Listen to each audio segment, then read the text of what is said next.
সকলো নিগম কল্পতৰু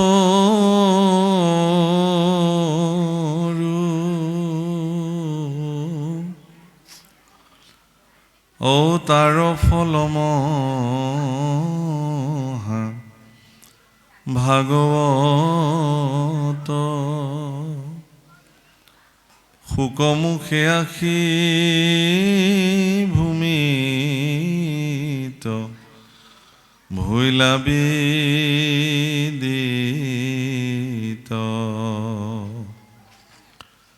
ৰসত চতুৰ যিটো জন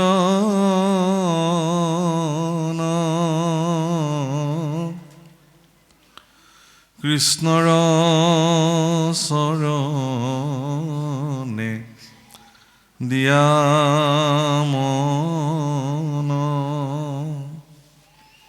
পৰম সন্তোষে পিয়ুক ৰসয়মৃত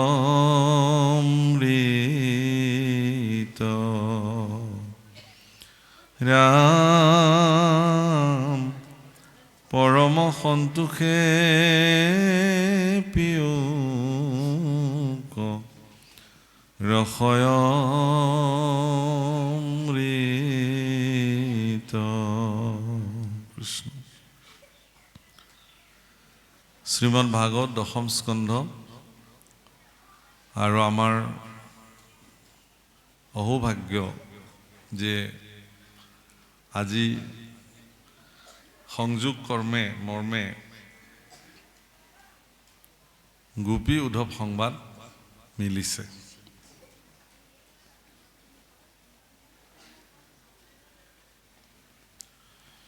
শ্ৰীমদ ভাগৱত শাস্ত্ৰ বাপসকল আইসকল, শ্ৰীমদ ভাগৱত শাস্ত্ৰ মূলতঃ এখন সংবাদ শাস্ত্ৰই হয়। প্ৰাৰম্ভণিৰ পৰা আপোনালোকে দেখে যদি শুক পৰীক্ষিত সংবাদ, শৌনক সূত সংবাদ, বিদুৰ মৈত্ৰীয় সংবাদ, বিদুৰ উদ্ধৱ সংবাদ, উদ্ধৱ মৈত্ৰীয় সংবাদ,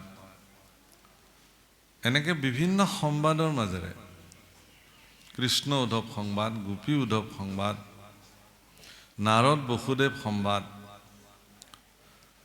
ইত্যাদি কেৱল আৰু কেৱল সংবাদৰ মাজেৰে ভাগৱত আগবাঢ়িছে। সংবাদ শব্দৰ অৰ্থ আচলতে বাৰ্তা, শুভ বাৰ্তা। সংবাদ শব্দৰ অৰ্থ সেইকাৰণে মানুহ আপোনাৰ সংবাদ কি এনেকৈ সোধে, লগ পালে যে সোধে আপোনাৰ সংবাদ কেনে। দৰাচলতে আপোনাৰ শুভ বাৰ্তাটো মোক জনাওক। সেইকাৰণে আমাৰ অসমীয়া সমাজ ব্যৱস্থাৰ পৰম্পৰা অনুযায়ী আপোনাৰ ভালনে এইবুলি সুধিলে বা কেনে আছে, তেওঁৰ যিমান বেয়া খবৰ নাথাকিলেও প্ৰথমতে কিন্তু হয় ভালেই দিয়ক এইবুলি ক'ব লাগে। পিছত বেলেগ যি কয় ক'ব, কিন্তু প্ৰাৰম্ভণিতে হয় ঈশ্বৰে ৰাখিছে ভালেই দিয়ক, মংগল কুশল, আপোনাৰো নিশ্চয় কুশল। সংবাদ আচলতে এটা শুভ বাৰ্তা। এই যে এজন এজন মহাপুৰুষ সন্ত পুৰুষে আন এগৰাকী সন্ত পুৰুষৰ লগত বাৰ্তালাপ হয়, সেই বাৰ্তাৰ মাধ্যমেৰে দৰাচলতে আমিবিলাকে জগতলৈকে মানৱ সমাজলৈকে একোটা শুভ বাৰ্তা প্ৰেৰণ কৰোঁ বা শুভ বাৰ্তা আমি পাওঁ। গোপী উদ্ধৱ সংবাদো এটা তেনেকুৱা ভাগৱতৰ এক বিশেষ অধ্যায়, যাৰ মাধ্যমেৰে আমিবিলাকে এটি বিশেষ ভক্তিযুক্ত বাৰ্তা প্ৰাপ্তি হ'ব পাৰোঁ। জীৱনৰ সৰ্বোচ্চ পৰিত্যাগ কৰি যিসকল গোপীয়ে কেৱল দৈৱকীনন্দন ভগৱান কৃষ্ণৰ দুখানি অভয় চৰণত সমৰ্পিত হ'ল, তেওঁলোকৰ নিমিত্তে ভগৱানে কি কৰিলে? প্ৰভুসকল, আজিৰ যি অধ্যায় আৰম্ভ হৈছে আপোনালোকে মন কৰিব নিশ্চয়। এতিয়া যে ভগৱানৰ প্ৰপন্ন সেৱক বৃহস্পতিৰ শিষ্য পৰম বুদ্ধিমত্তা পৰম জ্ঞানী পৰম ভক্ত শ্ৰী উদ্ধৱ মহন্ত আৰু ব্ৰজাংগনা গোপীসকলৰ মাজত বাৰ্তালাপ হৈছে। কথা ক'ত পাতিছে ইমান?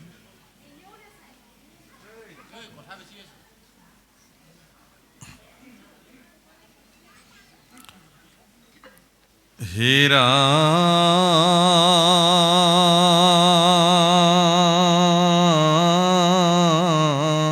রাম জয় জগন্নাথ নারায়ণ নিরঞ্জন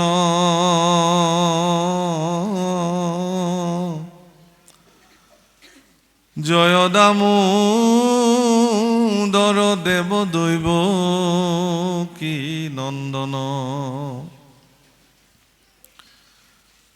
কৃষ্ণৰ চৰণে কৰি নতি 1200 শংকৰে ৰচিলা কথা মহাভাগৱত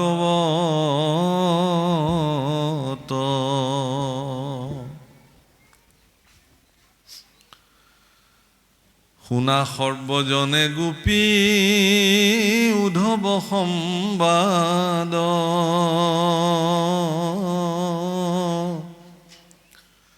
ও কোটিজন মৰ কৰি পাতক উচ্ছাদ হে ৰাম নাহি ধৰ্ম কৃষ্ণ কথা শ্ৰৱণত পৰে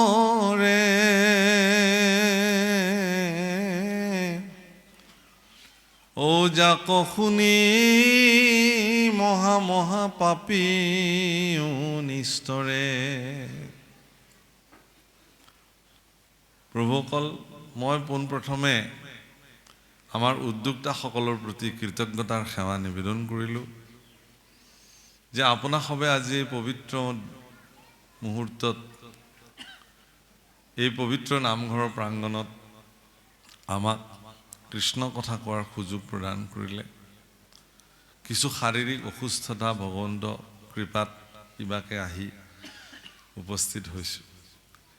কালি মই উদ্যোক্তাসকলক জনাইছিলোঁ যে যদি আপোনালোকে আজ্ঞা কৰে তেতিয়াহ'লে মই নগ'লেও হয় নেকি জনাবচোন বাৰু বুলি কৈছোঁ। কিন্তু ক'লে যে ভকত ভগৱন্তৰ আশীৰ্বাদ আছে, প্ৰভু আপোনাৰ সুস্থ হ'ব, আপুনি যেনে তেনে দেখা কৰক, আমাৰ ভকতসকল আপোনালৈ ৰৈ আছে। আৰু সঁচাকৈ ভকত আৰু ভগৱন্তৰ মহিমা, ভকতৰ এই আশীৰ্বাদে ৰাতিৰ ভিতৰতে মই সুস্থ হ'লোঁ। মানে এটাও টেবলেট নোখোৱাকৈ একমাত্ৰ আপোনালোকৰ দৰে শক্তিশালী ভক্তসকলৰ আশীৰ্বাদে আমাক সুস্থ কৰিলে আৰু নিজে বাহন চলাই আজি এইখিনিলৈকে আহি এনে সুন্দৰ এটি অধ্যায়। প্ৰভুসকল, গোপী উদ্ধৱ সংবাদৰ মাহাত্ম্য অত্যন্ত গভীৰ। আপোনালোকে গুৰুচৰিত চালে নিশ্চয় দেখিব যে মোৰ মহাপুৰুষ কৃপালু গুৰুজনাই যেতিয়া পোনপ্ৰথমবাৰৰ কাৰণে শৰণৰ ব্যৱস্থা কৰিছিলে, শৰণ দিবলৈ, তেতিয়া ততাতয়াকৈ গোপী উদ্ধৱ সংবাদ শাস্ত্ৰ লিখি তাকেই গুৰু আসনত থাপি প্ৰথমবাৰৰ কাৰণে শৰণ প্ৰদান কৰিছিল। অৰ্থাৎ এইকাৰণে গুৰুজনাৰ মানস পদত এই কথা বোধ কৰোঁ আহিছিল যে শৰণ যিহেতু ভক্তিৰ বীজ, গুৰুজনাই লিখিছে ভকতিৰ বীজ শৰণেষে নিজ প্ৰেম আনন্দ তাৰ ফল শৰণ বিনাই ভকতি কৰয় আৱা ঘটে যেন জল। শৰণ আৰু ভক্তি এটা মুদ্ৰাৰ ইপিঠি সিপিঠি। শৰণ অবিহনে ভক্তিও মিছা আৰু ভক্তি অবিহনে শৰণো মিছা। গতিকে এগৰাকী পূৰ্ণ পৰ্যায়ৰ সমৰ্পিত ভক্ত সিদিনাখন পূৰ্ণ পৰ্যায়ত ভগৱানৰ ওচৰত তেওঁ সমৰ্পিত হ'ব পাৰে যিদিনাখন তেওঁৰ ভিতৰত থকা ভক্তিয়ে তেওঁক ভগৱানৰ ওচৰত সমৰ্পিত হ'বৰ কাৰণে পূৰ্ণ প্ৰেৰণা প্ৰদান কৰে। পৰম জ্ঞানী হ'লেও এগৰাকী ব্যক্তি ঈশ্বৰৰ ওচৰত শৰণাপন্ন নহ'বও পাৰে। সৰ্বশাস্ত্ৰ শিৰোমণি হ'লেও তেওঁ ভগৱানৰ ওচৰত সমৰ্পিত নহ'বও পাৰে, শৰণ নল'বও পাৰে। তেওঁ জানে কিন্তু চব। জনা আৰু মনাৰ মাজত পাৰ্থক্য আছে। জানি নামে পখিলো শৰণ। যেতিয়া এজন ব্যক্তিয়ে জানে যে ভগৱান সৰ্বে সৰ্বা, ভগৱানৰ দুখানি অভয় চৰণ ব্যতিৰে এই মনুষ্য জীৱনৰ কোনো মূল্য নাই, এই কথা যিদিনাখন অনুভৱ হ'ব, ভিতৰত থকা ভক্তিয়ে তেওঁক যেতিয়া এই কথাত প্ৰেৰণা দিব, সেইদিনাখন তেওঁ ভগৱানৰ দুখানি অভয় চৰণত নিজকে সমৰ্পিত কৰিব। হে প্ৰভুসকল, আপোনালোকে ভাবি ভাল পাব যে অৰ্জুনৰ নিচিনা পৰম জ্ঞানী অৰ্জুন, জ্ঞানৰে প্ৰতীক। আমাৰ ভিতৰত থকা যিটো জ্ঞান অৰ্জুনৰ প্ৰতীক। জ্ঞানৰ কাম কি? জ্ঞানী হ'লে তেওঁ কৰিব কি? প্ৰভুসকল, যেতিয়া কুৰুক্ষেত্ৰ যুদ্ধৰ প্ৰস্তুতি চলিলে, কুৰুক্ষেত্ৰ যুদ্ধৰ প্ৰস্তুতিৰ সময়ত দুৰ্যোধনে নিজৰ ফালেৰে আৰু অৰ্জুন যুধিষ্ঠিৰেও নিজৰ ফালেৰে নিজৰ নিজৰ পক্ষত কোন কোন বীৰসকলে আহি তেওঁলোকক সহযোগিতা কৰিব, এই সম্পৰ্কত তেওঁলোকে বিভিন্ন প্ৰান্তলৈ গৈ যোগাযোগ কৰিছে।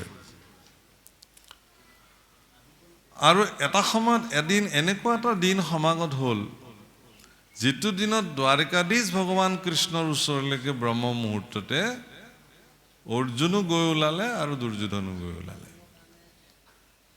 ভগৱান কৃষ্ণই অৰ্জুনৰ পক্ষত থাকিম বুলি ক'লে, তাৰ বিপৰীতে নাৰায়ণী সেনা দুৰ্যোধনৰ লগত আহিলে। চৰ্তাৱলী আৰোপ কৰা হ'ল। ভগৱানে প্ৰতিজ্ঞা কৰিলে যে মই তোমাৰ যুদ্ধত থাকিম অৰ্জুন, কিন্তু মই যুদ্ধ নকৰোঁ, এনেই থাকিম।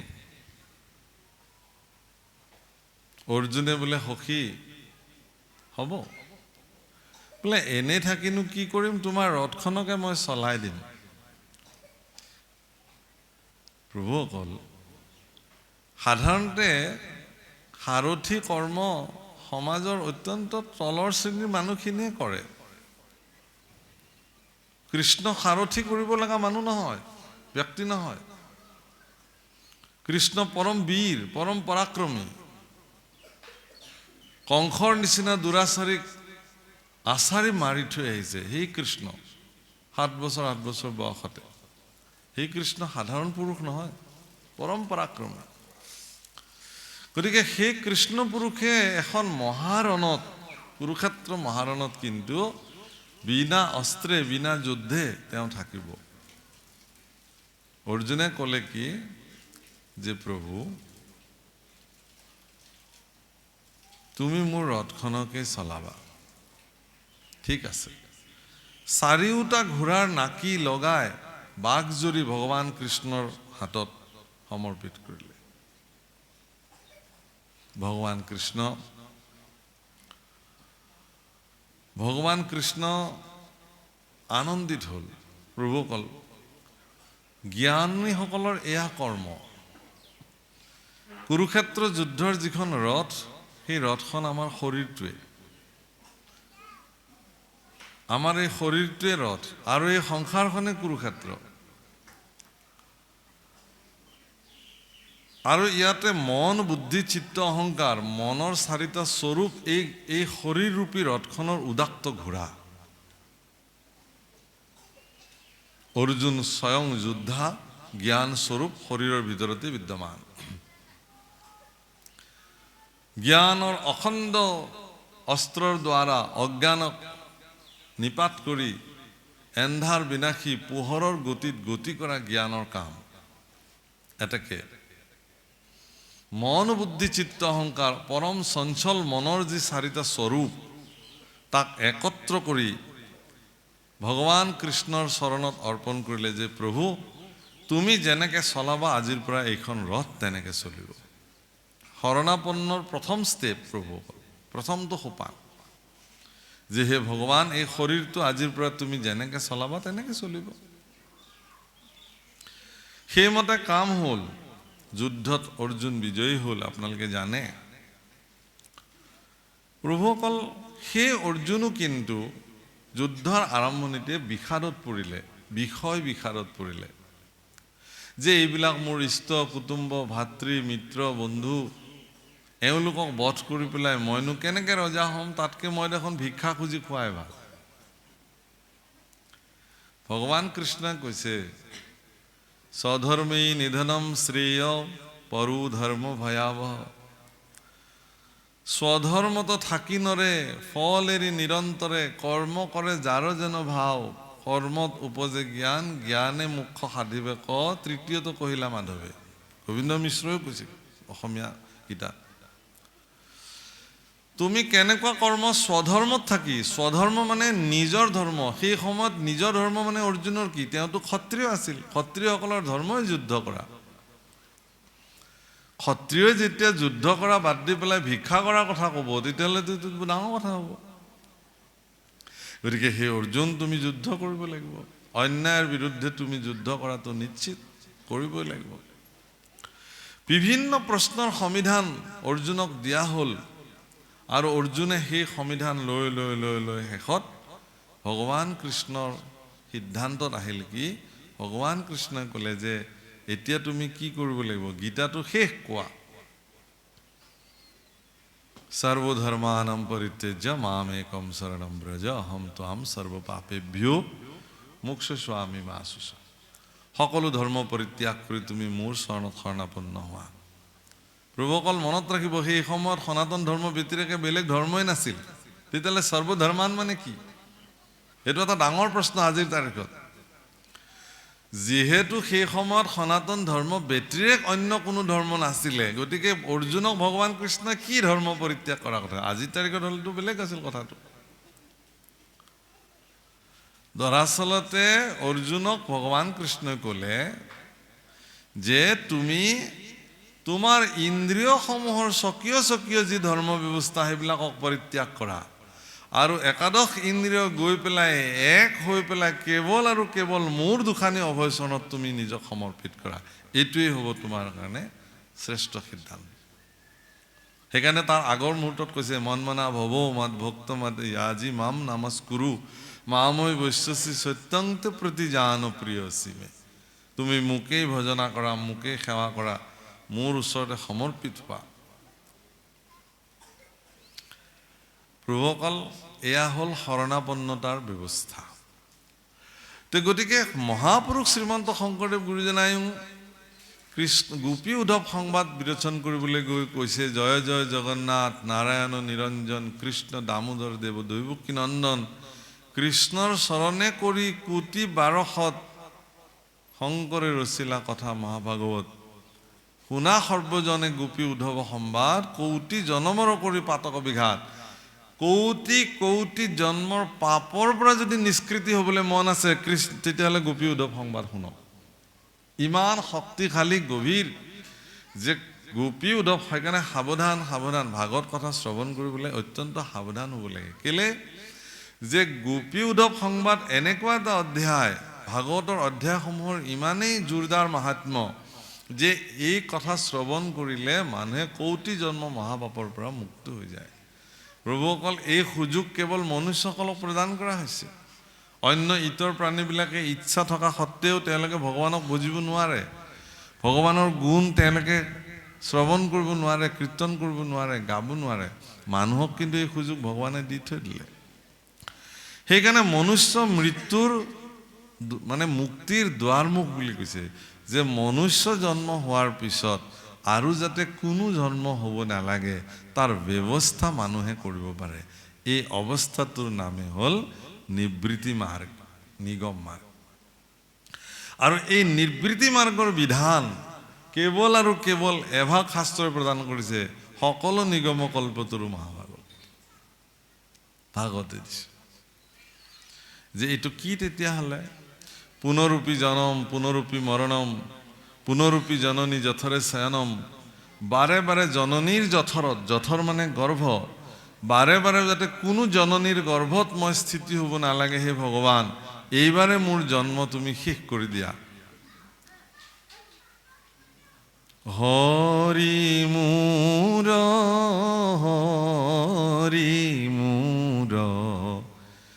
এদিন দয়াল,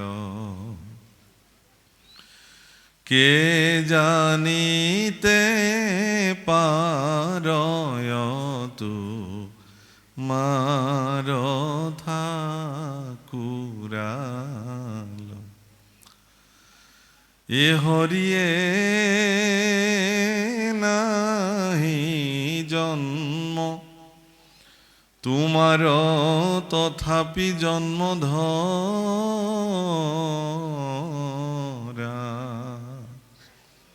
কি কৈছে? নাহি জন্ম তথাপি তোমাৰো জন্ম ধৰা। কাৰ কথা কৈছে? পৰম ব্ৰহ্ম ভগৱানৰ কথা কৈছে, ঈশ্বৰৰ কথা কৈছে। সহি জন্মে জীৱ ৰজ নম দূৰ কৰা। হে ভগৱান তোমাৰ জন্ম নাই, তোমাৰ মৃত্যুও নাই, তুমিতো অজ, যাৰ জন্মও নাই মৃত্যুও নাই। কিন্তু তথাপিও তুমি বাৰে বাৰে অৱতাৰ ধাৰণ কৰা। কিয়? যাতে সেই অৱতাৰসমূহত কৃত লীলাসমূহ ভক্তসকলে অৱগাহন কৰি যাতে তেওঁলোকৰ জন্ম মৃত্যুৰ চক্ৰৰ পৰা তেওঁলোক যাতে মুক্ত হ'ব পাৰে। ভাগৱত এনেকুৱা এখন লীলা সমুদ্ৰ প্ৰভুসকল। ভাগৱত ভগৱন্ত পুৰুষৰ এনেকুৱা এক লীলা সমুদ্ৰ, য'ত স্নান পান অৱগাহন কৰি ভক্তসকলে, একান্ত সেৱকসকলে, সমৰ্পিত জনে জন্ম মৃত্যুৰ এই পাক চক্ৰৰ পৰা চিৰদিনৰ কাৰণে মুক্ত হ'ব পাৰে, পৰম ধামত গৈ তেওঁ অৱগাহন কৰিব পাৰে। গতিকে কৌটিক জন্মৰো পাপ উচ্ছাদ কৰিবৰ কাৰণে কৃষ্ণ কথা শুনা দৰকাৰ, প্ৰয়োজন। হীৰা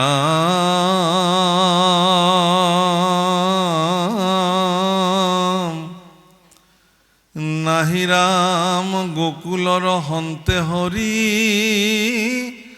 আশে মথুৰা ক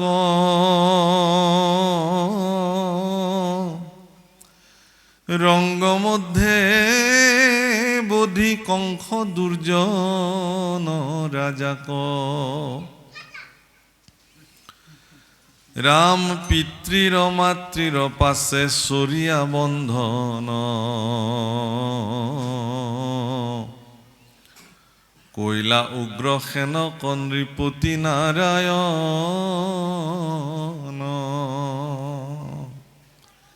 গোকুলৰ পৰা ঈশ্বৰে মথুৰালৈকে আপোনালোকে সকলোৱে এই কথা জানে যে অক্ৰূৰ খুৰাই ৰাতিতে ৰথ ডকাই লৈ আহিলে। অৱশ্যে ভগৱানেই নিৰ্দেশ দিলে, অক্ৰূৰ খুৰাই ৰাতিতে ডকাইবা ৰথ, পুৱাইলে নিদিবে পথ, মোৰ প্ৰাণৰ গোপীসকলে পোহৰ হলে তুমি মোক নিব নোৱাৰিবা কিন্তু ইয়াৰ পৰা। আৰু আপোনালোকে আচৰিত হ'ব ভাবিলে যে গোকুলৰ নিচিনাকে দধি দুগ্ধ মাখন উভয় নদী স্থান, তাতে তেওঁৰ যিবিলাক গৰখীয়া বন্ধু, নদী নলা গোটেই অৰণ্য বন সমান কৰি খেলি ফুৰা ভগৱান কৃষ্ণ, বৃন্দাবনত গোপীসকলৰ লগত ৰাসক্ৰীড়াৰ দৰে উত্তম ক্ৰীড়া সাধন কৰা ভগৱান কৃষ্ণ, সেই সমস্তবিলাক আৰু নন্দ যশোদাৰ যি মৰম সাদৰ, গোপীবিলাকৰ যি প্ৰেম, এই সকলোকে পৰিত্যাগ কৰি একমাত্ৰ কৰ্তব্য নিৰ্বাহন কৰিবৰ কাৰণে ভগৱান কৃষ্ণ সেই কম বয়সতে 7 বছৰ বয়সতে তেওঁ মথুৰালৈকে আহিবৰ কাৰণে সিদ্ধান্ত ল'লে। প্ৰভুসকল মনত ৰাখিব, কৰ্তব্য এনেকুৱা এটা বস্তু যি কৰ্তব্যই আপোনাৰ সকলো প্ৰকাৰৰ মানে এলাহ আৰু ভোগ স্বাচ্ছন্দ্যক তেওঁ কি কৰিব পাৰে? পৰিত্যাগ কৰিব পাৰিব লাগিব। ভগৱান তাৰ আদৰ্শ, চূড়ান্ত আদৰ্শ। মইনো কি কংসক মাৰিবলৈ যাম, ইয়াত ইমান মস্তি কৰি খাই লৈ থাকিব পাৰিছোঁ, আকৌনো কেলে যাব লাগে। ভগৱান কৃষ্ণৰ দায়িত্ব, কাৰণ তেওঁ আহিছে কি কাৰণত পৃথিৱীত, পৰিত্ৰাণায় সাধূনাম, সাধুসকলক পৰিত্ৰাণ কৰিবলৈ, বিনাশায় চ দুষ্কৃতাম, দুষ্কৃতিক বিনাশ কৰিবৰ কাৰণে, ধৰ্ম সংস্থাপনৰ ঠায়ে সম্ভৱামি যুগে যুগে, আৰু ধৰ্ম প্ৰতিষ্ঠা কৰিবৰ নিমিত্তে বাৰে বাৰে পৃথিৱীত তেওঁ আহে। এইবাৰো আহিছে ভগৱান কাক, কংসৰ দৰে দুৰাচাৰীক নিধন কৰিব লাগে, গোকুলৰ পৰা গুচি আহিলে তেওঁ। মই এইখিনিতে এটি বেলেগ প্ৰসংগ আপোনালোকক আজি বৰ ৰসিক প্ৰসংগ এটা ক'ব খুজিছোঁ। আপোনালোকে জানে যে যেতিয়া ভগৱান শ্ৰী ৰামচন্দ্ৰ ত্ৰেতাৰ যুগত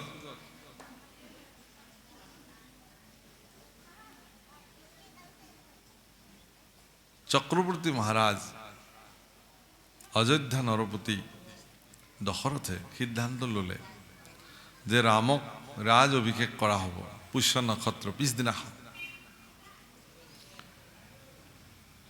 জংকটটো ৰাতিয়ে লাগিল মন্থৰাৰ কুমন্ত্ৰণাত। মাতৃ কৈকেয়ীয়ে দেৱাসুৰ সংগ্ৰামত পাব লগা বৰ সিদিনাখনে বিচাৰিলে, আৰু বিচাৰিলে এনেকুৱা অদ্ভুত বৰ বিচাৰিলে স্বামীৰ পৰা, যিটো তেওঁ কাহানিও কল্পনা কৰা নাছিল। তেওঁৰ প্ৰাণ সমপুত্ৰ শ্ৰী ৰামচন্দ্ৰৰ 14 বছৰ বনবাস যে বিচাৰিলে, আপোনালোকে চাব বাল্মীকিকৃত ৰামায়ণে হওক, গোস্বামী তুলসীদাসকৃত ৰামায়ণে হওক, শুক ৰামায়ণ, আপোনালোকে ভাগৱততো ৰামায়ণ উল্লেখ আছে, খুব কম সংক্ষিপ্ততে শুকদেৱে ৰামায়ণ বৰ্ণন কৰে, যাক শুক ৰামায়ণ বুলি কোৱা হয়। পৰীক্ষিতৰ আগত ৰামায়ণ বৰ্ণন কৰিছে, বৰ বিলক্ষণযুক্ত, মানে সংস্কৃত ভাগৱতত বৰ বিলক্ষণযুক্ত শ্লোকসমূহ পদাৱলী তাত বৰ্ণন হৈছে। শ্লোক শুক ৰামায়ণত তাত কোৱা হৈছে, আপুনি এটাও এনে বাক্য নাই যিটো বাক্য দশৰথৰ শ্ৰীমুখে ওলাইছে যে ৰামক বনবাস দিয়া হ'ল, নাই। দশৰথে মৌন হৈ আছে, কি ক'ব। কিন্তু এই বাৰ্তা যেতিয়া ৰামচন্দ্ৰই গম পালে, প্ৰভু ৰামচন্দ্ৰই সত্যক ৰাখিবৰ কাৰণে, কাৰণ মনত ৰাখিব প্ৰভুসকল, সত্যই ৰাম, ৰামে সত্য, জগতত দ্বিতীয় পৰিভাষা নাই।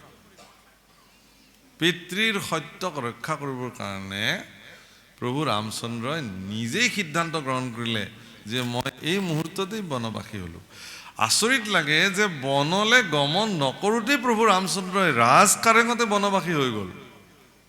কাৰণ যুৱৰাজ হিচাপে ৰাতিপুৱা ব্ৰহ্ম মুহূৰ্ততে যাৰ অভিষেক হ'ব, সেইকাৰণে ৰামচন্দ্ৰৰ শিৰৰ ওপৰত এটি সুবৰ্ণ ছত্ৰ ধাৰণ কৰি ৰাখিছিল। ৰামচন্দ্ৰই যেতিয়া পিতৃৰ লগত কথা পাতি ওলাই আহিছিল, তেতিয়া ছত্ৰধাৰীয়ে যেতিয়া আহি ৰামচন্দ্ৰৰ শিৰত ছত্ৰ ধাৰণ কৰিছিল, ৰামচন্দ্ৰই ছত্ৰটো গুচাই দিছিল যে মোক আৰু এই ছত্ৰটোৰ প্ৰয়োজন নাই, আৰু স্বৰ্ণময়ী পাদুকা পানৈ খুলি থৈছিল। খালী ভৰিৰে বিনা মুকুট আৰু বিনা ছত্ৰে দণ্ডে তেওঁ খোজকাঢ়িছিল। তেওঁৰ মন্ত্ৰী সুমন্তই সুধিছিল যে হে যুৱৰাজ, কি কাৰণত? বোলে না, মইতো বনবাসী হ'লোঁ এই মুহূৰ্ততে পিতৃৰ বাক্য ৰক্ষা কৰিবৰ কাৰণে। আচ্ছা, দশৰথেতো এনেকৈ, দশৰথে কি বুলি কৈছিল, মই প্ৰসংগটো এইকাৰণে আনিছোঁ। দশৰথে কৈছিল প্ৰভু ৰামক, কি বুলি কৈছিলে, যে হে পুত্ৰ ৰাম, তুমি এটা কাম কৰা, যিহেতু সমগ্ৰ আমত্যবৰ্গ, মন্ত্ৰীবৰ্গ, সমগ্ৰ পাৰিষদৰ মাজত প্ৰস্তাৱ পাৰিত কৰা হৈছিল যে তোমাক ৰাজ্য অভিষেক কৰা হ'ব, কাইলৈ ৰজা পাতা হ'ব অযোধ্যাৰ, এতেকে তুমি মোক পোতাশালত বন্দী কৰি দিয়া, মোক জেলত ভৰাই দিয়া,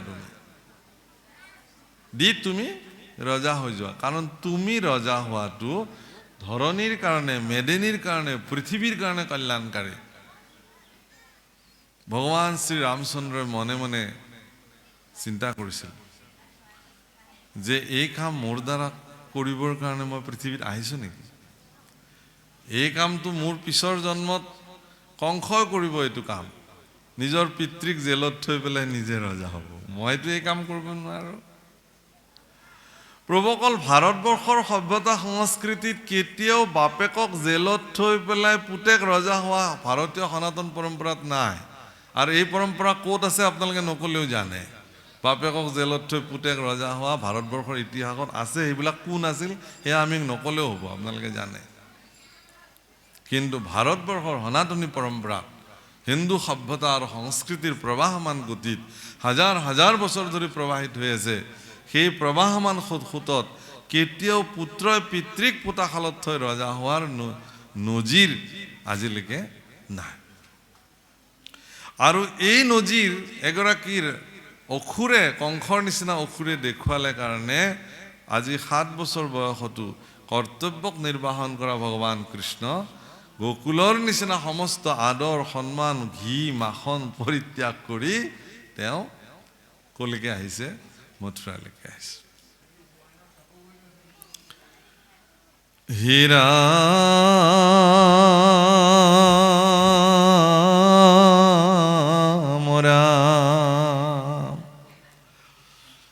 পিতৃৰ মাতৃৰ পাছে চৰিলা বন্ধন,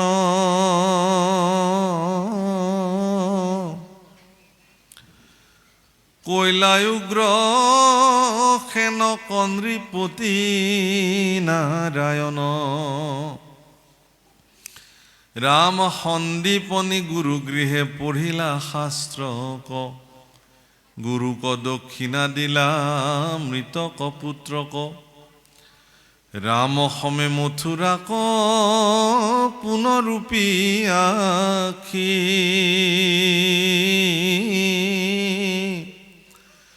ও আচন্ত আনন্দে যদু কুলক প্ৰকাশী,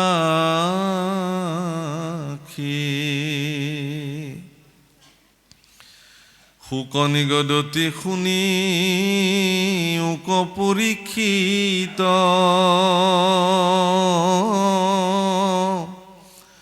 ও পাতকৰ যমদূত কৃষ্ণৰ চৰিত্ৰ, হে ৰাম সেহি দিনা যেহি দিনা দামোদৰে চৰিলা গোকুল,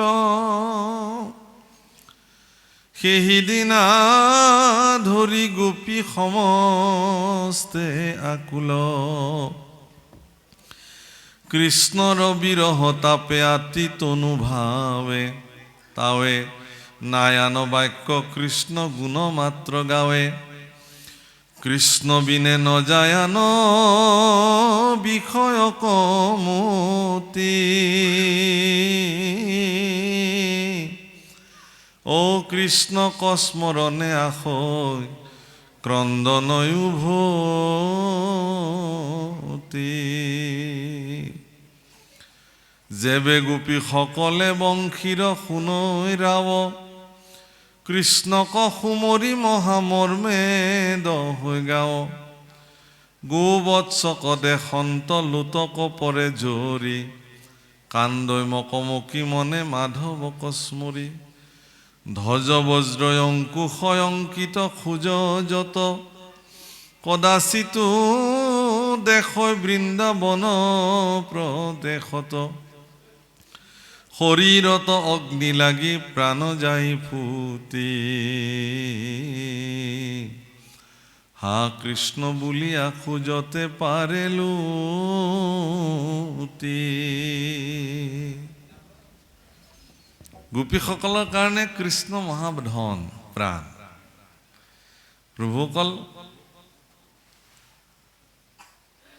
যিদিনাখন গোপীসকলে ভগৱান কৃষ্ণৰ নিমিত্তে গৃহ বাস পতি পুত্ৰ সকলোকে পৰিত্যাগ কৰি বৃন্দাবনলৈ আহিছিল,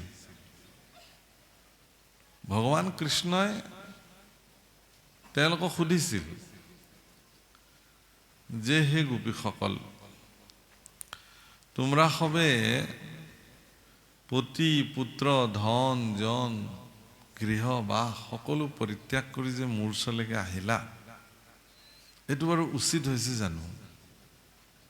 এইটো উচিত হোৱা নাই। এতেকে তোমালোক ঘৰলৈ গুচি যোৱা। কিয়? যে এই কথাটো সমাজে বেয়া বুলিব, পৰপুৰুষৰ সৈতে পৰস্ত্ৰীৰ ক্ৰীড়া ই গৰিহিত কৰ্ম, সমাজে ইয়াক গৰিহণা দিব। আৰু ধৰ্মশাস্ত্ৰইও ইয়াক নিষিদ্ধ কৰিছে, বেদেও ইয়াক নিষিদ্ধ কৰিছে। গতিকে তুম ৰাসক গুচি যোৱা।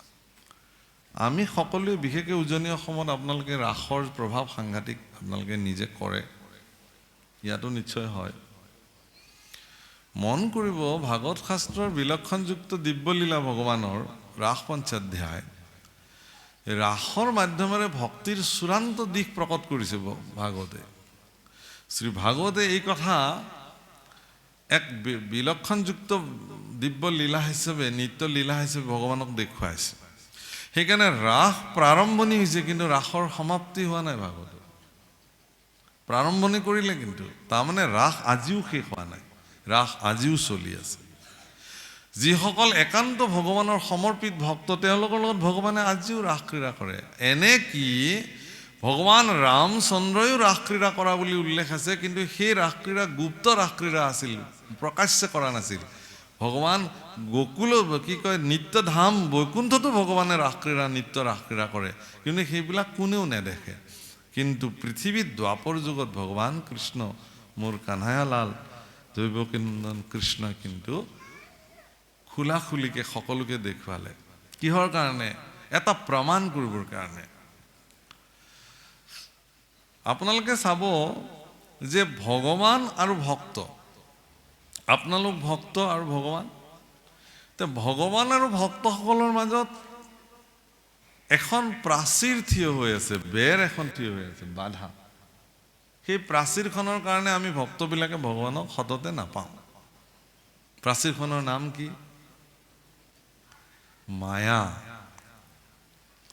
প্ৰাচীৰখনৰ নাম হ'ল মায়া।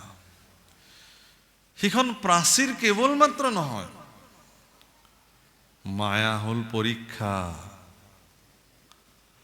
আপুনি কিমান স্তৰৰ ভক্ত, ভগৱানক প্ৰাপ্তি কৰাৰ অধিকাৰ আপোনাৰ আছে নে নাই, তাৰ এক এক পৰীক্ষা মায়াই আপোনাক কৰিব। তাৰপিছত বাট মুকলি কৰিব আপুনি ভগৱানক পাব।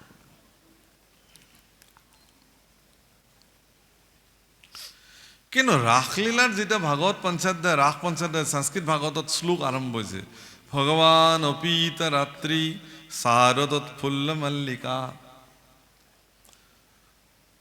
বিশ্ৰন্তি মনঃচক্ৰে যোগ মায়া উপাশ্ৰিতা। বিশ্বৰন্তি মনঃচক্ৰে যোগ মায়া উপাশ্ৰিতা। চাব, যি মায়াই ভগৱানক পাবৰ কাৰণে ভক্তৰ কাৰণে বাধাৰ প্ৰাচীৰ হৈ থাকে, আজি ভগৱানে সেই মায়াক আদেশ কৰিছে যে হে মায়া, তুমি আজি এনেকুৱা এটা ব্যৱস্থা কৰিব লাগে। ভগৱান অপীত ৰাত্ৰি শাৰদোৎফুল্ল মল্লিকা, এক মানে লক্ষ্মীৰ শ্ৰীমুখৰ নিচিনা উজ্জ্বলভাৱে প্ৰকাশিত উদিত পূৰ্ণিমাৰ চন্দ্ৰৰ প্ৰভাৱ আৰু প্ৰকাশে বৃন্দাবন ক্ষেত্ৰক সিদিনাখন ইমান ৰঞ্জিত কৰি তুলিলে। এনে এবিধ সুগন্ধি পুষ্প নাই যি বিকশিত হোৱা নাই। পূৰ্ণ বিকশিত পুষ্পৰ পৰা প্ৰকাশিত সুগন্ধিয়ে সমস্ত বৃন্দাবনৰ পৰিৱেশ বেলেগ ধৰণৰ কৰি তুলিলে। প্ৰতিজোপা সুগন্ধি পুষ্পৰ পৰা বিকশিত সেই ৰেণুবিলাকে ৰিব ৰিব বলি থকা মলয়া বতাহৰ লগত এনেধৰণে বিয়পি পৰিছিল যে সৰ্বসাধাৰণ মানুহ কামত বিমোহিত হৈ বাগৰি বাগৰি পৰে। এনেকুৱা পৰিৱেশ বৃন্দাবনত নিৰ্মাণ হৈ গ'ল। অলিকুল ভোমোৰাবিলাকে এনেধৰণে পুষ্পবিলাকত নৃত্য কৰিবলৈ আৰম্ভ কৰিলে। ময়ূৰবিলাকে এনেধৰণে চালি ধৰিব ধৰিলে। ককিল কণ্ঠত কুলিয়ে মাতিব ধৰিলে। বৃন্দাবনৰ পৰিৱেশ বেলেগ ধৰণৰ পৰিৱেশ নিৰ্মাণ হৈ গ'ল। কাৰ্তিক মাহৰ সেই বিশেষ পূৰ্ণিমাত ভগৱান কৃষ্ণৰ মন গ'ল যে ইমান সুন্দৰ পৰিৱেশত মই ভক্তসকলৰ লগতে থাকিব লাগে। আৰু সেইকাৰণে ভগৱানে কি কৰিলে, ভগৱান অপীত ৰাত্ৰি শাৰদোৎফুল্ল মল্লিকা, এনেকুৱা এটা সুন্দৰ বাতাবৰণত ভগৱান কৃষ্ণই গোপীসকলক আমন্ত্ৰণ কৰাৰ সিদ্ধান্ত ল'লে। মায়াক ক'লে, আজি কিন্তু তুমি বাধাৰ প্ৰাচীৰ হ'ব নোৱাৰিবা। আজি তোমাৰ বাধা মোৰ ভক্তই নামানিব। তুমি আজি আয়োজক হ'ব লাগিব, উদ্যোক্তা হ'ব লাগিব। ভক্ত আৰু ভগৱান মিলিত হ'ব। ভক্ত আৰু ভগৱানে দিব্য লীলা সম্পাদিত কৰি ভক্ত আৰু ভগৱান এক হৈ যাব। আজি এই ব্যৱস্থাৰ তুমি মুখ্য আয়োজক হ'ব লাগিব। কামদেৱক আমন্ত্ৰণ কৰিলে, আহা। তুমিতো কৈলাশপতি ভগৱান শিৱক তুমি পঞ্চবান নিক্ষেপ কৰি পেলাই কামনাত ৰত কৰাব খুজিছিলা। আজি মোৰ তাতে প্ৰভাৱ পেলাই চোৱা, তোমাৰ কিমান শক্তি আছে। কামদেৱো আহিল সাজি কাচি, কিন্তু ভগৱান কৃষ্ণৰ নোম এডালকো তেওঁ কি স্পৰ্শ কৰিব নোৱাৰিলে। যাৰ কাৰণে কামদেৱ আহি ভগৱানৰ চৰণত দণ্ডৱত প্ৰণিপাত কৰিলে যে প্ৰভু মই হাৰ মানিলো, মোক তোমাৰ পুত্ৰ হিচাপে গ্ৰহণ কৰিব লাগে। হে প্ৰভুসকল, ভক্তৰ কাৰণে ভগৱানে, আপোনালোকে চাব যে অন্য দিনা যি বংশীধ্বনি ভগৱানে গোপীসকলৰ কাৰণে বা অন্য সময়ত ভগৱানে যি পঞ্চম নাদে বংশীধ্বনি কৰে, ৰাসক্ৰিয়াৰ দিনা ভগৱানে কিন্তু সেই বংশীধ্বনি কৰা নাই। ভাগৱতত লিখিছে সেইটো কি বুলি কৈছে, গীত বুলি কৈছে। গীত, বেণু গীত, বংশীধ্বনি কোৱা নাই। ৰাস পঞ্চাধ্যায়ত কি বুলি কৈছে, বেণু গীত, গীত গাইছে ভগৱানে পঞ্চম নাদে। আৰু আচৰিত কথা এইটোৱেই যে সকলো গোপীয়ে সেই বেণুগীত কৰ্ণগোচৰ কৰা নাই, কৰিব পৰা নাই। প্ৰভুসকল, আমি ইয়াতে যিমান ভক্ত বহি আছো, সকলোৱে ভাগৱত কথা শুনি আছো। ইয়াৰ মাজত বহি থাকিও কোনোবাই ভাগৱত নুশুনাকেও বহি থাকিব পাৰে ইয়াত, ইচ্ছা কৰিলে পাৰে। তেওঁ অন্য মনটো থৈ দিলে হ'ল, নুশুনিব। গোপীসকলে ভগৱানৰ বেণুগীত সকলো গোপীয়ে শুনা নাছিল। কোনবিলাক গোপীয়ে শুনিলে তেতিয়াহ'লে? যিবিলাক গোপীয়ে ভগৱান কৃষ্ণক প্ৰাণবল্লভ মানিলে, প্ৰাণবল্লভ স্বামী মানিলে, তেওঁলোকেহে শুনিলে। তুমি মোক স্বামী মানিছা, তুমি আহা। তুমি মোক স্বামী মানিছা, তুমি আহা। কিছুমানে পুত্ৰবৎ ভগৱানক ভাল পায়, তেওঁ আহিব নালাগে, তেওঁতো মাতৃ হৈ গ'ল। কোনোবাই তেওঁক নাতি হিচাপে ভাল পায়, কোনোবাই বন্ধু হিচাপে ভাল পায়, কোনোবাই পুত্ৰ হিচাপে ভাল পায়, তেওঁলোক থাকক। কিন্তু যিবিলাকে বল্লভ মানিছে, প্ৰাণবল্লভ মানিছে, প্ৰাণবল্লভ গোপীসকল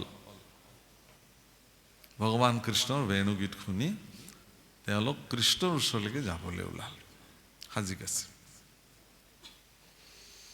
যেই যাবলৈ ওলাল, ভগৱান কৃষ্ণই বেণুগীত গালে, তেওঁলোক যাবলৈ ওলাল বৃন্দাবনলৈ। এই নিশাখন স্বামী পুত্ৰ দেৱৰে তেওঁলোকক বাধা দিলে, ঘৰৰ ভিতৰত বন্দী কৰি দিলে। এই যে কৃষ্ণৰ বিৰহ হ'ল, তেওঁলোকে কৃষ্ণ প্ৰাপ্তিৰ পৰা যে বাধা হ'ল, সেই তাপত তেওঁলোকে তাপিব ধৰিলে ঘৰৰ ভিতৰতে।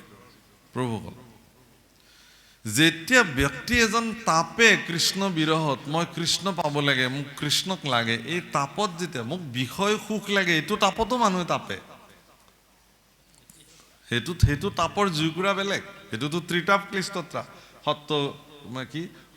সত্যগুণ, ৰজগুণ, তমগুণ, তিনি গুণৰ দ্বাৰা যি মানুহ জীৱ সংসাৰ আছে, তাত আকৌ ত্ৰিতাপ ক্লিষ্ট জীৱবিলাক আছে। আধি ভৌতিক তাপ, আধ্যাত্মিক তাপ আৰু আধি দৈবিক তাপ। এই তিনি তাপত তাপক্লিষ্ট বিষয় যিবিলাকৰ যি তাপ, এই তাপত পুৰি পুৰি দহি দহি শেষ হৈ যায়। কিন্তু কৃষ্ণ বিৰহত যেতিয়া এজন ব্যক্তি তাপে, তেতিয়া তেওঁৰ জগতৰ সমস্ত পাপ সেই তাপত বিনাশ হৈ যায়। পাৰ্থক্য এইটোৱে। আচ্ছা, তেওঁলোকৰ শৰীৰৰ যিমানবিলাক পাপ, এইবিলাক তেওঁলোকে কৃষ্ণ বিৰহৰ তাপত যেতিয়া তেওঁলোকৰ বিনাশ হৈ গ'ল, তেতিয়া তেওঁলোকৰ শৰীৰ শুদ্ধ হৈ গ'ল। তেতিয়া তেওঁলোকে ধ্যান কৰিলে, কৃষ্ণ ধ্যান।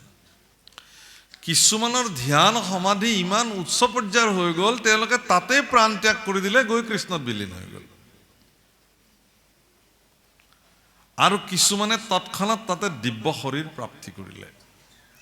আৰু সেই দিব্য শৰীৰবিলাকে বৃন্দাবনলৈকে লৰি লৰি গুচি আহিলে। প্ৰভুসকল, বহুতে ক'ব খোজে, এইকাৰণে মই দিব্য শৰীৰ বুলি এইটো কৈছোঁ, ভাগৱতত বৰ্ণন হৈছে যে বৈষয়িক শৰীৰৰ লগত তেওঁলোকৰ আৰু কোনো সম্পৰ্ক নাই। যদি থাকিলেহেঁতেন বৈষয়িক শৰীৰৰ লগত সম্পৰ্ক, তেতিয়াহ'লে তেওঁলোকে ডিঙিৰ হাড়ডাল আকৌ ভৰিত পিন্ধিলেহেঁতেন নেকি? উঠৰ বৰহমথুৰিৰ বোল তেওঁলোকে চকুত লগালেহেঁতেন নেকি? চকুৰ অঞ্জন তেওঁলোকে উঠত লগালেহেঁতেন নেকি? কটিৰ মেখেলা তেওঁলোকে মূৰত গাঁঠিছে, কেনেকৈ গৈছে ভাবকচোন। তাৰমানে কি? বৈষয়িক শৰীৰৰ লগত তেওঁলোকৰ কোনো সম্পৰ্কই নাই, আৰু সেই ভাজে গৈ ভগৱান কৃষ্ণৰ সন্মুখ। ভগৱান কৃষ্ণ কিন্তু তেওঁলোকক তেনেকৈ দেখা নাই। এক দিব্য শৰীৰ। প্ৰভুসকল মনত ৰাখিব, ভগৱান কৃষ্ণ যদিও দৈৱকীৰ নন্দন হৈ পৃথিৱীত আহিছে, তেওঁ কিন্তু শৰীৰ বিষয় নহয় ভগৱানৰ, মাত্ৰ লীলা কৰিবৰ কাৰণে নৰৰূপ ধাৰণ কৰিছে। ভগৱানৰ শৰীৰ দিব্য শৰীৰ। দিব্য শৰীৰ ভগৱানৰ লগত আলিংগন কৰিবৰ কাৰণে সেই শৰীৰবিলাক আমাৰ নিচিনা এনেকুৱা অধম শৰীৰে ক'ত ভগৱানৰ লগত আলিংগন কৰিব পাৰে?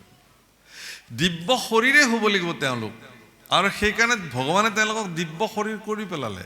সেইকাৰণে চাব আপোনালোকে যে ৰাস নৃত্য কৰোঁতে কৰোঁতে গোপীবিলাকৰ ভাগৰ লাগিলে। ভাগৰ লগাৰ কাৰণে, গৰম বেছি লগাৰ কাৰণে ভগৱানে নিজৰ পীতাম্বৰী বস্ত্ৰৰে তেওঁলোকক এনেকৈ বাঁহ দিছে। কোনোবা গোপীয়ে যদি কৈছে যে মোৰ ভৰিখন বিষাইছে, মোৰ ভগৱান মোৰ প্ৰভুই প্ৰাণবল্লভা গোপীসকলৰ চৰণ এনেকৈ মালিচ কৰি দিছে। কোনোবা গোপীয়ে ভগৱানৰ পিঠিতে লগাই পেলাই জিৰণি লৈছে। এনে সৌভাগ্য কোন ভক্তৰ হ'ব পাৰে? এবাৰ ভাবকচোন প্ৰভুসকল, কাৰ জীৱনত এনে সৌভাগ্য ঘটিব পাৰে?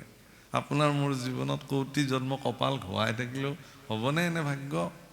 এওঁলোকৰ হ'ল। কিন্তু গতিকে এই যে ভগৱানৰ লগত একত্ৰ হ'ব পৰাৰ সামৰ্থ্যত স্বহম তত্ত্বত বিলীন হ'ল। তুমিয়ে মই, ময়ে তুমি, তোমাৰ আৰু মোৰ মাজত কোনো পাৰ্থক্য নাই। হে প্ৰভু, মই বুলিবলৈতো একোৱেই নাই, অহম ময়ো হ'ব না শেষ।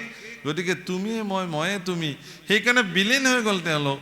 সেই বিলীন হোৱা গোপীসকলক এৰি থৈ ভগৱান কৃষ্ণ কৰ্তব্যৰ খাতিৰত যেতিয়া মথুৰালৈ আহিলে, এতিয়া ভগৱান কৃষ্ণৰ দেখিছে, তাত শুকদেৱে পৰীক্ষিতক কৈছে যে হে পৰীক্ষিত, অৱস্থাটো এনেকুৱা হ'ল যে ব্ৰজাংগনা গোপীসকলৰ এতিয়া দিন নাযায় ৰাতি নোৰোৱা অৱস্থা। উদ্ধৱ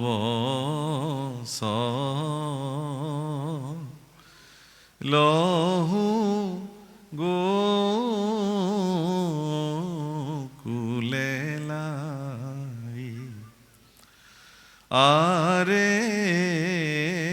হামু বিনে গোপী, আৰে হামু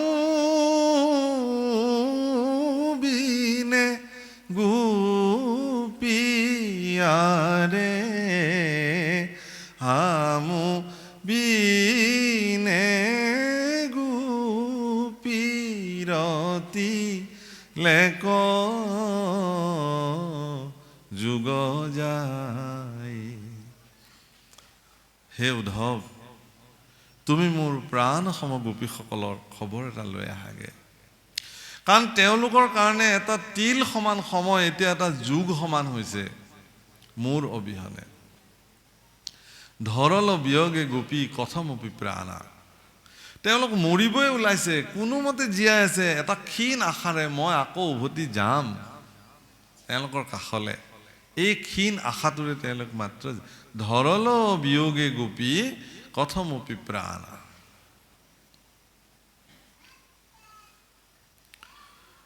গতিকে তেওঁলোকে কেতিয়াবা খোজকাঢ়ি গৈ দেখিছে যে বৃন্দাবনত ভগৱান কৃষ্ণৰ পদচিহ্ন ধ্বজ বজ্ৰ অংকুশ পদ্ম পঞ্চচিহ্ন বিদ্যমান হৈ আছে। এনেকুৱা চিহ্ন যদি বৃন্দাবনত কেতিয়াবা দেখিছে, সেই খোজৰ পদধূলিকে বুকুত সাৱটি বাগৰি বাগৰি বাগৰি বাগৰি কান্দিছে, বাগৰি বাগৰি কান্দিছে। হে প্ৰভু, হে প্ৰাণ প্ৰিয়তম, হে কৃষ্ণ, তোমাৰ এই পদস্পৰ্শ আমি কেতিয়া পাম? তোমাৰ এই কৃপা হস্ত আমাৰ শিৰত কেতিয়া পৰিব? তোমাৰ সেই দিব্য শৰীৰৰ আলিংগন আমি আৰু কেতিয়া পাম?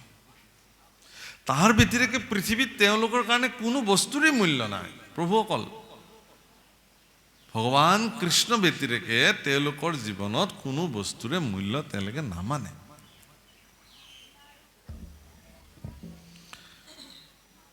হীৰা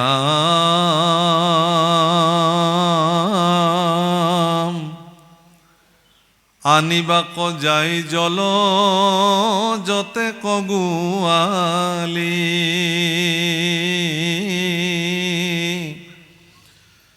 ও দেশ গয়া যমুনাৰ সুকুমল বালি হীৰাম প্ৰাণনাথেৰে ঐতে খেলাইলো সুখেৰি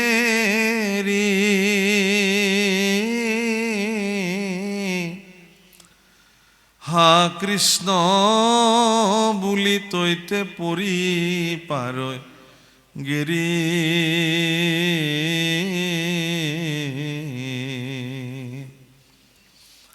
ৰাম দিনগুত যায় যুগ সহস্ৰ সমান সৰ্বদায়ে গোবিন্দ তই অৰ্পিলে কপ্ৰাণ হে ৰাম দেখিব কমল নেত্ৰ আশীবন্ত হৰি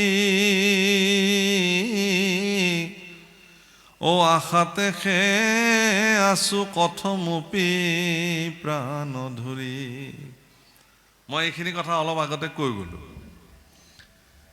ধৰল বিয়োগে গোপী কথমপি প্ৰাণ এটা ক্ষীণ আশা তুমি আহিবা প্ৰভু তোমাক সাক্ষাৎ পাম প্ৰভুসকল আমি যিবিলাক ভক্তই ভগৱানৰ ওচৰত সমৰ্পিত হওঁ আমাৰ আশাবিলাক বিষয় নহয় হ'ব নালাগে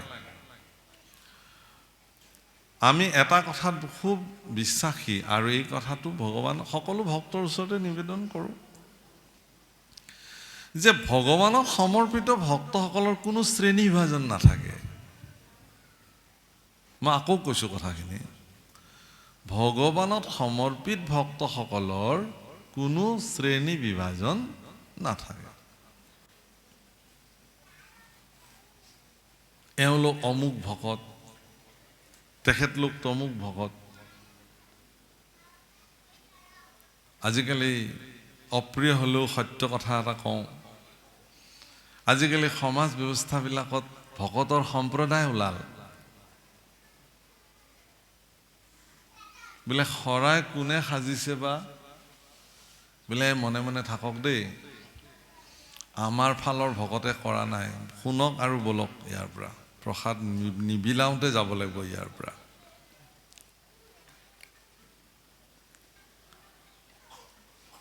দৰাচলতে আমিতো শৰাই ভগৱানক দিব পৰা যোগ্যতাই আমাৰ নাই আছে জানো শৰাই কেতিয়া শৰাইটো আপুনি সফুৰা কি ভোগ আচলতে ভগৱানটো ভোগৰ একমাত্ৰ গৰাকী মই নিজেও ভগৱানৰ কাৰণে এটা ভোগ হয় মোকো তেওঁ গ্ৰহণ কৰক ভাৰ্যা হিচাপে ভক্ত হিচাপে ভগৱানক আমি ভোগ নিবেদন কৰোঁ দৰাচলতে ভগৱানক আমি ভোগ দিওঁ ভগৱানৰ কৃপা দৃষ্টি হ'লে সেয়া প্ৰসাদ হয়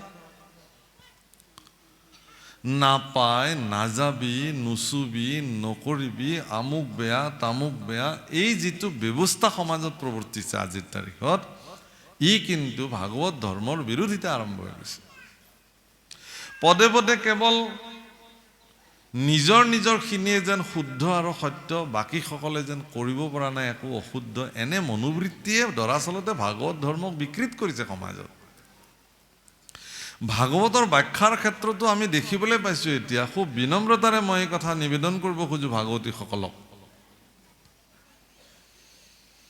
যে কৃপা কৰি তেখেতলোকে ভাগৱতৰ প্ৰসংগ অনুযায়ী কওক ভাগৱতৰ মাধ্যমেৰে কাকো নিন্দা কৰাটো কোনো কাৰণত উচিত হ'ব নোৱাৰে ভাগৱতৰ পদৰ প্ৰাসংগিকতাত কাৰোবাৰ ধৰ্ম ব্যৱস্থাক সমালোচনা কৰাটো ভাগৱতে কেতিয়াও কোৱা নাই আস্থা যাৰ অস্মিতা যাৰ যেনেকুৱা তেওঁ তেনেধৰণে আগবাঢ়িব মোৰ ক'বলগীয়া নাই ভগৱানক আপুনি কি ধৰণে ভজিব সেইটো আপুনি বুজিব ভাগৱত শাস্ত্ৰই নিৰ্ণয় কৰিছে, ঠিক আছে, ভাগৱত শাস্ত্ৰই নিৰ্ণয় কৰিছে, কিন্তু ভাগৱত শাস্ত্ৰই কেনেধৰণে নিৰ্ণয় কৰিছে সেইটোও চাব লাগিব। কাৰোবাৰ মনত অসন্তুষ্টি প্ৰদান কৰি, কাৰোবাক কটু সমালোচনা কৰি, কাৰোবাক বেয়া বুলি দেখুৱাই দি পেলাই মই এটা শুদ্ধ ৰাস্তাৰে কিন্তু যাব নোৱাৰোঁ, এইটোও ঠিক। গতিকে সেই প্ৰভুসকল, ভাগৱত এভাগেই, মহাপুৰুষ আমাৰ এজনাই গুৰুজনা, তাৰ প্ৰপন্ন শিষ্য মহাপুৰুষ মাধৱদেৱ গুৰুজনাৰ দৰ্শন একেখিনিয়ে। আৰু পৃথিৱীত সমস্ত ভক্তসকল একেই ভগৱানৰ সমৰ্পিত ভক্ত, ভক্তৰ মাজত কোনো পাৰ্থক্য নাই। আৰু এইটোও ঠিক যে ভকতক আপুনি বিভাজিত কৰিব পৰা সামৰ্থ্য আপোনাৰ মোৰ নাই। ভকতক আমাৰ ভাগৱততে নিমিনৱসিদ্ধ সংবাদত বা হেৰিত লিখিছে যে তৃতীয় স্কন্ধটো কপিল দেৱতী সংবাদত উল্লেখ আছে যে প্ৰাকৃত ভাগৱত, মধ্যম ভাগৱত, উত্তম ভাগৱত, উত্তম ভাগৱত, এইবিলাক বৰ্ণন হৈছে। কিন্তু এইবিলাক কোনে ভাগ কৰিব? আপুনি মই পাৰিম জানো? আপোনাক মই চাৰ্টিফাইড কৰিব পাৰোঁ নেকি যে আপুনি উত্তম ভাগৱত ভকত? মই আপোনাক ক'ব পাৰিম নেকি যে আপুনি এতিয়াও উত্তম হ'ব পৰা নাই, আপুনি প্ৰাকৃত অধম ভকত হৈ আছে? কোনেও কাকো চাৰ্টিফাইড কৰিব নোৱাৰে, ক্ষমতাই নাই। আমাৰ দৃষ্টিত এটাই, আপোনালোক সকলো ভক্ত। এইটোও ঠিক, কোনোবাই যদি ভক্ত হোৱা নাই আৰু ভক্ত নোহোৱাকেও যদি তেওঁ ভক্তৰ সেৱা গ্ৰহণ কৰিছে, তেতিয়াহ'লে তাৰ পৰিণাম তেওঁ ভুগিব, সেৱা কৰোতাজনৰ একো নহয়। মইতো আপোনাক ভকতেই মানিছোঁ, আপুনি ভকত হ'ব পাৰিছেনে নাই সেইটো আপোনাৰ কথা। কিন্তু মোৰ দৃষ্টিত আপুনি ভগৱানৰ সেৱক, ভক্ত, এই বুলি মই আপোনাৰ চৰণত প্ৰণাম জনাইছোঁ। মোৰ সেৱা আপুনি গ্ৰহণ কৰি মোক কৃতাৰ্থ কৰক। হে প্ৰভুসকল, ভক্তসকল এই দৃষ্টিভংগীৰে যেতিয়া এজন ভক্ত নিৰ্মাণ হ'ব সমৰ্পিত মনোবৃত্তিৰে, তেওঁৰ প্ৰতি ভগৱানৰ যি কৃপা, সেয়া আজি গোপী উদ্ধৱ সংবাদত প্ৰকাশিত হৈছে। ভগৱানক নাপাই পেলাই গোপীসকল জীৱনৰ সৰ্বোচ্চ যেন হেৰুৱাই পেলাইছে, পদে পদে তেওঁলোকে যেন সকলো হেৰুৱাইছে, এই কথা প্ৰকাশ কৰিছে। হে ৰাম কৃষ্ণ বিনে যেন ভৈল গোপীৰয় অৱস্থা,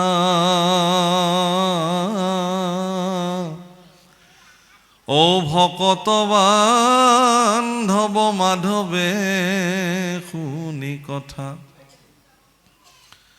ও নসহে হৃদয় দুখে মনে গুণিলন্ত,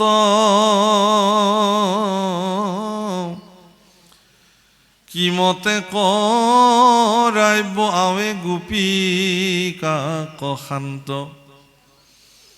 কোনজনে সাধিবে ৰহস্য ইটো কাজ, ই কথা কোৱানত কহন্তে আছে লাজ, হেন শুনি মনে হৰিয়াচন্তয়া পুনি, পৰম ভকত উদ্ধৱক পাইলা গুণী।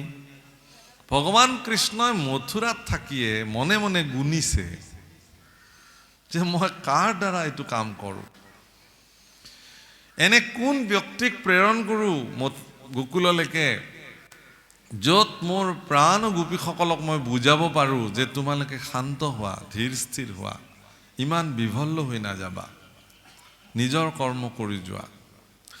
এইখিনি কথা ভাবি থাকোঁতে তেওঁৰ প্ৰপন্ন শিষ্য, বান্ধৱ, সেৱক, ভক্ত উদ্ধৱ সেইখিনি সময়ত আহি উপস্থিত হ'ল।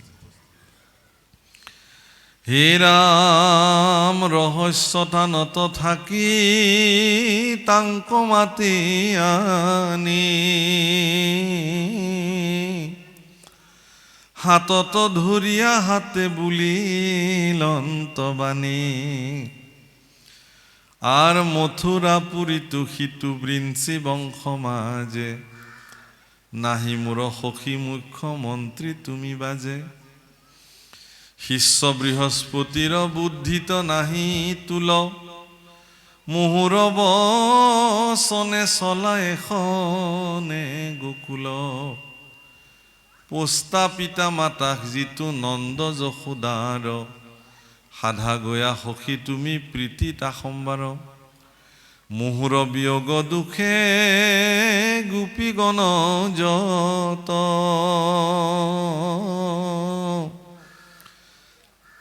ও সাৰৈ প্ৰাণ নাহি কাৰ চেতন গাঁৱত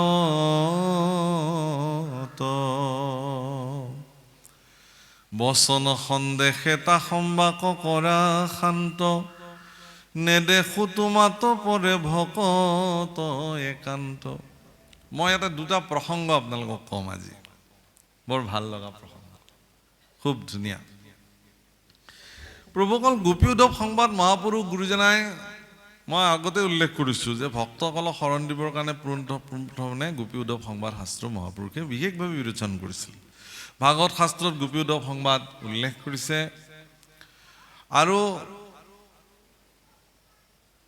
বৰগীততো লিখিছে উচ্চাংগ সংগীত আমি অলপ আগতে পৰিৱেশন কৰিছোঁ উদ্ধৱ চলহু গোকুলে লাহে প্ৰভুসকল ভগৱান কৃষ্ণই এটা শব্দ ব্যৱহাৰ কৰিছে যে তোমাৰ দৰে বন্ধু আৰু মোৰ মথুৰাত বেলেগ নাই তোমাৰ বেটিৰে মুখ্যমন্ত্ৰীও মোৰ আৰু কোনো নাই কাৰণ কংসক মৰাৰ পিছততো ভগৱান ৰজাই হ'ল ক'বলৈ গ'লে মানে তেওঁৱেই অধিৰাজ হৈ গ'ল যদিও তেওঁ কংসৰ পিতৃক পুনঃ ৰাজপাটত বহুৱাইছে কিন্তু এতিয়াতো মথুৰাবাসীয়ে কৃষ্ণৰ কথাই শুনিব কৃষ্ণক মন্ত্ৰণা দিবৰ কাৰণে এগৰাকী বুদ্ধিমান লোকক তেওঁ নিৰ্বাচন কৰিছিলে সেইজন হ'ল বৃহস্পতিৰ শিষ্য পৰম বুদ্ধিমান উদ্ধৱ তেওঁ দেখিলে ভগৱানে যে মোক এজন বিশ্বস্ত লোকৰ প্ৰয়োজন হ'ব আৰু সেইজন উদ্ধৱক তেওঁ নিৰূপণ কৰিলে প্ৰভুসকল ভগৱানে তেওঁৰ লগত কেনেধৰণৰ ব্যক্তি তেওঁৰ লগত থাকিব আপোনালোকে চাব যে কৃষ্ণ উদ্ধৱ সংবাদ ভাগৱতৰ একাদশ স্কন্ধত কৃষ্ণ বৈকুণ্ঠী প্ৰয়াণৰ সময়ত ভগৱান কৃষ্ণ আৰু উদ্ধৱে যি কথা পাতিছে তাত উদ্ধৱে এটা কথা স্বীকাৰ কৰিছে মই পিন্ধো সাৰ বস্ত্ৰ অলংকাৰ তোমাৰ উচিষ্ট খায়া মই তোমাৰ আকৌ এটা কথা কৈছে শয়নে ভজনে স্নান গুপ্য স্থানে সদা সেৱা কৰোঁ আমি বৰ ডাঙৰ কথা প্ৰভুসকল আজি মই সামাজিক ব্যক্তি এগৰাকী মই সত্ৰাধিকাৰ হিচাপে এগৰাকী সামাজিক ব্যক্তি কিন্তু মই 24 ঘণ্টা সামাজিক ব্যক্তি হৈ থাকিব নোৱাৰোঁ মোৰো ব্যক্তিগত সময় মোক প্ৰয়োজন আছে মই স্নান কৰা সময়খিনি মোৰ ব্যক্তিগত সময় মই ভোজন কৰা সময়খিনি মোৰ ব্যক্তিগত সময় মই শয়ন কৰা সময়খিনি মোৰ ব্যক্তিগত সময় এনেধৰণে 24 ঘণ্টাৰ যিখিনি সময় মই সম্পূৰ্ণ ব্যক্তিগত সময় হিচাপে কটাওঁ সেই সময়খিনিত মই কাৰোবাৰ অধিকাৰটোক নিদিবও পাৰোঁ সেইটো অনাধিকাৰ হ'ব আজিও আমাৰ যিবিলাক আমাৰ উদাসীন পৰম্পৰাৰ যিসকল সত্ৰাধিকাৰ প্ৰভু ঈশ্বৰসকল আছে আপোনালোকে আমাৰ উদাসীন পৰম্পৰাত এটা কথা আজিও মান্যতা আছে যে উদাসীন পৰম্পৰাৰ গোসাঁই ঈশ্বৰসকলে দুটা বস্তুত তেওঁলোক সম্পূৰ্ণ অকলে শয়ন আৰু ভোজন এই দুটাত কোনো সংগ তেওঁলোকক প্ৰয়োজন নাই ভোজনো অকলে কৰিব শয়নো তেওঁলোকে অকলে এইবিলাক ব্যক্তিগত সময় তেওঁলোকৰ আচ্ছা ভগৱান কৃষ্ণ তেওঁ ভগৱান সমস্ত জগতৰ কাৰণে হ'লেও তেওঁৰ ব্যক্তিগত জীৱন নাথাকিব নেকি তেওঁৰো ব্যক্তিগত জীৱন আছে ভগৱান কৃষ্ণৰো ব্যক্তিগত জীৱন আছে ব্যক্তিগত জীৱন শয়নে ভোজন স্নান আৰু গুপ্যস্থান তাতকৈও ৰহস্যযুক্ত সময় ভগৱানৰ আছিল কিন্তু উদ্ধৱে নিজ মুখে স্বীকাৰ কৰিছে হে ভগৱান তুমি মোক এনেকুৱা এটা স্থানত ৰাখিলা যে মই তোমাৰ ব্যক্তিগত সময়তো মই তোমাৰ সেৱক অৰ্থাৎ তুমি যেতিয়া স্নান কৰা মই তোমাৰ লগত থাকোঁ মই তোমাক স্নান কৰাই দিওঁ তোমাৰ শয়ন কক্ষত মই থাকিব পাৰোঁ ভোজন কক্ষত মই থাকিব পাৰোঁ ভাবকচোন এতিয়া উদ্ধৱক কিমান অধিকাৰ ভগৱানে প্ৰদান কৰিছে কিয় দিছে এইটো অধিকাৰ উদ্ধৱক নিৰ্মাণ কৰি ল'বৰ কাৰণে ভগৱানে জানে যে বৃহস্পতিৰ দ্বাৰা উদ্ধৱ শিক্ষিত হৈছে তেওঁ জ্ঞানী হৈছে সকলো ফালৰ পৰা এজন সমগ্ৰ বিশ্ব ব্ৰহ্মাণ্ডৰ অধিকাৰী ভগৱানৰ কেনেধৰণৰ শুশ্ৰূষা কৰিব লাগিব সেই কথা জ্ঞানেৰে তেওঁ পূৰ্ণ জ্ঞানী কিন্তু ভগৱানক ভক্তি কেনেকৈ কৰিব এইটো বৃহস্পতিয়ে কিন্তু শিকাব নোৱাৰে। তেওঁ মনত ৰাখিব, মই এটা বেলেগ ধৰণৰ কথা ক'বলৈ গৈ আছোঁ। আপুনি কিমান বেদজ্ঞ, কিমান পাৰংগত, কিমান বিদ্যানী, সেইটোৰ দ্বাৰা সমাজৰ প্ৰত্যেকটো কৰ্ম আপুনি সাধন কৰিব পাৰে, কিন্তু ভগৱানক ভক্তি কেনেকৈ কৰিব এইটো ভকতেহে শিকাব পাৰে আপোনাক। ভকত ব্যতিৰেকে ভক্তি বেলেগে আপোনাক শিকাব নোৱাৰে। উদ্ধৱক যেতিয়া নিৰ্ণয় কৰি লৈছিল ভগৱানে যে এওঁ মোৰ লগত থাকিব গোটেই মই পয়ান নকৰালৈকে, সমস্ত মোৰ কাৰ্যৱলীত তেওঁ মোক মুখ্যমন্ত্ৰীৰ ভূমিকা গ্ৰহণ কৰিব, কিন্তু উদ্ধৱৰ চব আছে, এটা বস্তুৰ অভাৱ আছে, সেইটো হ'ল মোক কেনেকুৱা ভক্তি কৰিব লাগে, কোনটো ভক্তি মই ভাল পাওঁ। সেই ভক্তিটোৰ ট্ৰেইনিং ল'বৰ কাৰণে ভগৱান কৃষ্ণই উদ্ধৱক 3 মাহ কাল সুদীৰ্ঘ 90টা দিন গোপীসকলৰ লগত প্ৰেৰণ কৰিলে। যা তাতে থাকগে। কেলে ভগৱান অন্তৰ্যামী নহয় নেকি? সাধাৰণ যুক্তি। গোপীসকলে কি কৰি আছে, কেনেকে তেওঁৰ হৈ কান্দি আছে, ভগৱানে কি মথুৰাত থাকি দেখা নাই নেকি? আৰু বেছি দূৰো নহয় মথুৰাৰ পৰা, দিনতে যায় দিনতে উভতি আহিব পাৰে। ভগৱানে কেলে এবাৰ দিনৰ ভিতৰতে গৈ গোপীসকলৰ খবৰ লৈ আহিব নোৱাৰে নেকি? অৱশ্যে এইটোও ঠিক, গোকুললৈ গ'লে হয়তো গোকুলৰ নাৰীসকলে ভগৱানক আহিবলৈ নিদিব। আৰু এইটোও ঠিক যে গোকুলৰ নাৰীসকলে তেওঁলোকৰ মৰ্যাদাৰ ভিতৰত থাকি পেলাই তেওঁলোকে মথুৰাত অহা নাছিলে, কাৰণ সেইটো মৰ্যাদা আছিল তেওঁলোকৰ।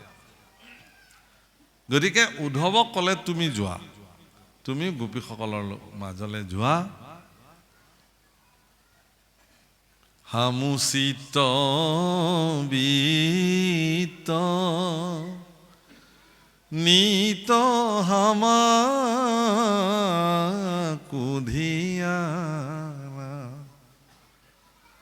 আৰে ধৰ লবি গোপী কথমুপি প্ৰাণা হামুচিত্ত বিত্ত গোপী হামাকো ধ্যানা। এনেকুৱা এটা ক্ষণ নাই, এনেকুৱা এটা মুহূৰ্ত নাই যিটো মুহূৰ্তত গোপীসকলে ভগৱানক নভবাকে থাকে, ভগৱানক নিচিন্তাকে থাকে। তুমি তেওঁলোকৰ মাজলৈ যোৱা আৰু মোৰ বাৰ্তাখিনি লৈ যোৱা। হেৰা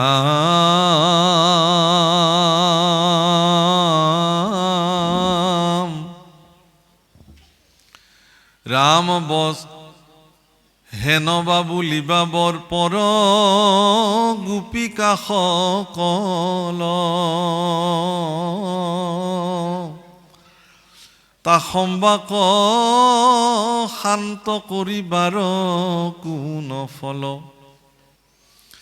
হে ৰাম সিটো গোপী সব মোৰ প্ৰাণতয় অধিক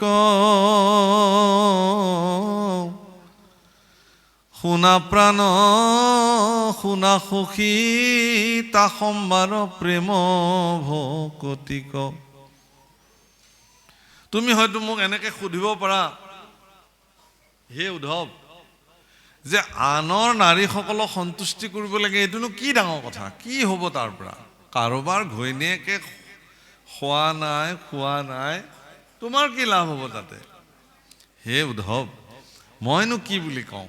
তেওঁলোক মোৰ প্ৰাণত অধিক, মোৰ প্ৰাণতকৈও তেওঁলোক অধিক, কাৰণ তেওঁলোক মোৰ ভক্তা হয়। ভগৱানৰ কাৰণে ভক্তই জগতৰ সৰ্বশ্ৰেষ্ঠ, আৰু ভক্তসকলৰ কাৰণে ভগৱানৰ দুখানি অভয়চনে জগতৰ শ্ৰেষ্ঠ বিত্ত। গতিকে তুমি যোৱা। হে ৰাম মোৰ অৰ্থে এৰিলে গৃহৰ যত সুখ, পতি পুত্ৰ বিষয়ক দেশ মহা দুখ। ৰাম মোকে সে বল্লভ প্ৰিয়া আত্মা বুলি মানে, মোকে মাত্ৰ স্মৰে মনে একোৱে নজানে। মোৰ অৰ্থে লোক ধৰ্ম চাৰিলা বিষয়, সিজনক দেও মোৰ ঐশ্বৰ্য নিশ্চয়। মোৰ কাৰণে যিবিলাকে লোক ধৰ্ম, পৰম্পৰা, সমাজ, বংশ কুটুম্ব ধন বৃত্ত পতি পুত্ৰ সকলো পৰিত্যাগ যিজনে কৰিব পাৰিছে মই তেওঁক চব দিব পাৰোঁ মোৰ কাৰণে সকলো তেওঁলোকে যেন দিব পাৰিছে গতিকে তেওঁলোক মোৰ কাৰণে প্ৰাণ সম গতিকে হে উদ্ধৱ তুমি তেওঁৰ খবৰ লোৱাগে হে ৰাম মোৰয় অৰ্থে ৰাম আইলে মধুপুৰী মুখত দেখিতে নপাৱে মুহুৰ বিৰহ তাপয়াতি তনুতাৱে পৰম বিভল্ল ভাৱে মূৰ গুণ গাই ক্ষণে ক্ষণে মুক মাত্ৰ স্মৰি মূৰ্ছা যায় গোপী সবে ৰাখি আছে আর গোপী সবে রাখি আছে সি কারণে প্রাণ ও বান্ধব উদ্ধব শুনা তাহার নিদান